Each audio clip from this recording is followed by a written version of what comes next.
Wherever you go, whatever you do, throw a little at it. Omax, Vest and Briefs.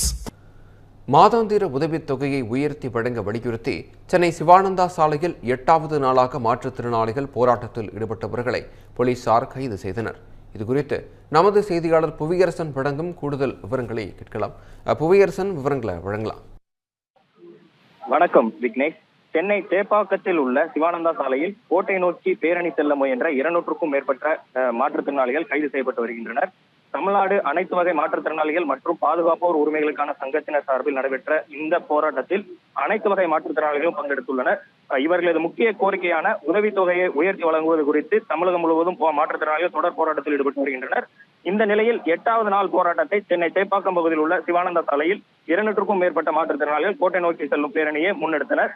இந்த போராட்டத்தில் மகளிர் உரிமை தொகையை 5000 ரூபாயாக தமிழக அரசு வழங்கியதை சுட்டிக்காட்டி மாற்றுத்திறனாளிகளுக்கு உதவித்தொகையை வழங்கும் பணம் இல்லையா அல்லது பணம் இல்லையா என்று கேள்வி எழுப்பியுள்ளனர். முதலில் சேப்பாக்கம் பகுதியில் உள்ள விருந்தினர் மாளிகை அருகே போராட்டத்தில் ஈடுபட மாற்றுத்திறனாளிகள் கூடியிருந்த நிலையில் சேப்பாக்கம் மைதானத்தில் T20 உலகக்கோப்பை போட்டி நடைபெறுவதன் காரணமாக அங்கு போராட்டம் நடத்த போலீசார் அனுமதி மறுத்திருந்தனர். அதனை தொடர்ந்து போராட்டத்தில் ஈடுபட காத்திருந்த மாற்றுத்திறனாளிகளை வாகனத்தில் ஏற்றி வந்து சிவானந்தா சாலையில் காவல்துறையினர் இறக்கிவிட்டனர்.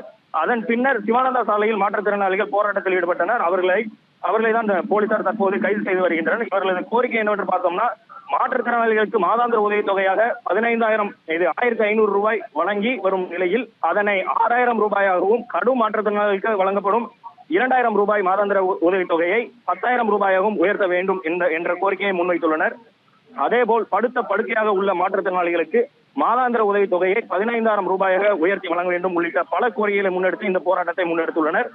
இந்தியாவில் உள்ள மற்ற மாநிலங்கள், குறிப்பாக பார்த்தோம்னா நமது அண்டை மாநிலங்களான ஆந்திரா, தெலுங்கானா போன்ற மற்ற மாநிலங்களில் மாற்றுத்திறனாளிகளுக்கு உதவித்தொகை என்பது அதிகமாக இருக்கும் போது தமிழகத்தில் மட்டும் அது குறைவாக இருக்கிறது என்று குற்றச்சாட்டை முன்வைத்து மாற்றுத்திறனாளிகள் இந்த போராட்டத்தை முன்னெடுத்துள்ளனர். மற்ற மாநிலங்களுக்கு வழங்கப்படுவது போலவே தமிழகத்திலும் மாற்றுத்திறனாளிகளுக்கான உரிமை தொகையை அதிகரித்து வழங்க வேண்டும் என்ற கோரிக்கையை முன்வைத்து இந்த போராட்டத்தை முன்னெடுத்துள்ளனர். விக்னேஷ்,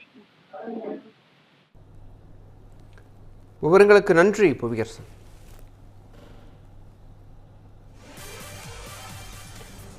தொடர்ந்து மாற்றுத்திறனாளிகள் அளித்த பேட்டியை தற்போது பார்க்கலாம். இதுவரையில் தமிழக அரசு எங்களுடைய உதவித்தொகை உயர்த்துவது பற்றி எதுவும் அறிவிக்காத சூழ்நிலையில் இன்று முதல்வரிடம் நியாயம் கேட்கும் போராட்டம் என்ற அடிப்படையில் இங்கே கூடியிருக்கிறோம். இங்கிருந்து நாங்கள் தலைமைச் செயலகத்தை நோக்கி நகர இருக்கிறோம். இன்றைக்கும் எங்களுக்கு பதில் சொல்லவில்லை என்றால் நாளையும் நாளை மறுநாளும் கூட நாங்கள் இங்கேயே தொடர்வோம். எங்களது கோரிக்கை அண்டை மாநிலங்களைப் போல உதவித்தொகை மாற்றுத்திறனாளிகளுக்கு உயர்த்தி தர வேண்டும் என்ற ஒற்றை கோரிக்கையை முன்வைத்து எங்களுடைய போராட்டத்தை நடத்தி கொண்டிருக்கிறோம். நாங்கள் ஏதோ தேர்தலுக்காக இன்னைக்கு உடனே வந்து இங்கே நடத்தலை. நாங்கள் கடந்த 4 ஆண்டுகளாக தொடர்ந்து நாங்கள் கேட்டுட்டு இருக்கோம். அண்டை மாநிலங்களெல்லாம் கொடுக்கிற போது தமிழக அரசால் ஏன் கொடுக்க முடியாது? மாற்றுத்திறனாளிகளுடைய வலிகளும் வருத்தங்களும் இந்த அரசுக்கு தெரியாதா?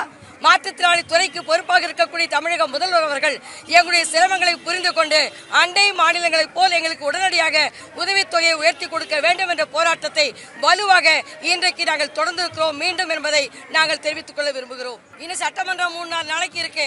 அது வரைக்கும் நாங்கள் இங்கே தாங்க இருக்க போறோம். இன்றைக்கு நாங்கள் கேட்கிறோம், நியாயம் கேட்கிறோம். தமிழக முதல்வரை சந்திக்கிறதுக்கு வாய்ப்பு கொடுத்து பேசி எங்களுக்கு ஏதாவது அறிவிப்பு சொன்னால் ஒழிய நாங்கள் இங்கிருந்து போக மாட்டோம்.